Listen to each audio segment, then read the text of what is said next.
তো এই WhatsApp family, আজকে আমার নতুন খাবার মানে ভালোবাসার চ্যানেলে স্বাগতম। আজকে দাদা কাজ থেকে বাড়ি আসার সময় একটা ইলিশ নিয়ে এসেছিলো, প্রায় 1200 থেকে 1 কেজি ওজন হবে মাছটা। রান্না হয়েছিল সর্ষে দিয়ে ভাপা, এরকম টাইপের। ডিম ছিল ভেতরে ভরপুর, ঠিক আছে।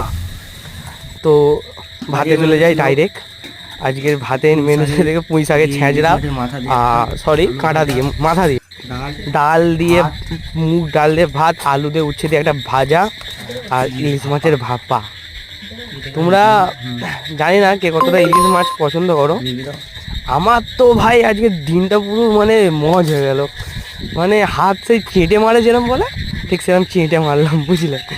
এতটা টেস্টি হয়েছিল মায়ের হাতে ইলিশ মাছের ভাপা। ডিমটা দেখছো, দাদা তোমাদের একটু ভেঙে দেখায়।